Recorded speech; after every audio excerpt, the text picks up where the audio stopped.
કંબોલી ગામે નમાઝ પડવા ગયેલા પરિવારના બંધ મકાને નિશાન બનાવી તસ્કરો રોકડા 3.5 લાખ અને ઘરેણા મળી કુલ 13.98 લાખના મુદ્દામાલનો હાથફેરો કરી ગયા હતા।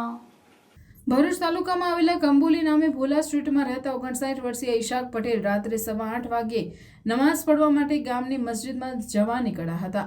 તેમની પત્ની તેમજ પુત્રી પણ તેમના ઘર પાસે રહેતા રસીદાબેન તલાટીના ઘરે નમાઝ પડવાનું હોય તેઓએ ઘરને તાળો મારી ગયા હતા। રાત્રે 10 વાગ્યે ઈશાક પટેલ નમાઝ પડીને પરત ઘરે આવતા તેમની પત્ની અને પુત્રીને સાથે લઈ ઘરે પહોંચ્યા હતા। દરવાજો ખોલી ઘરમાં જતા તેમના બેડરૂમનું કબાટ અડધું ખુલ્લું જણાયું હતું તેમજ ઓશિકા પર એક સ્ક્રૂ ડ્રાઈવર પડેલું જણાયું હતું તેમજ અગાસીના દરવાજાનો નકુચો અંદરથી તૂટેલો માલુમ પડ્યો હતો।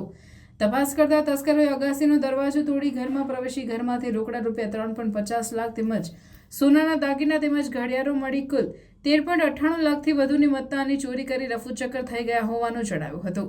બનાવ સંદર્ભે તેમને પાલેજ પોલીસમાં ફરિયાદ નોંધાવતા પોલીસે તપાસના ચક્રો ગતિમાન કર્યા છે।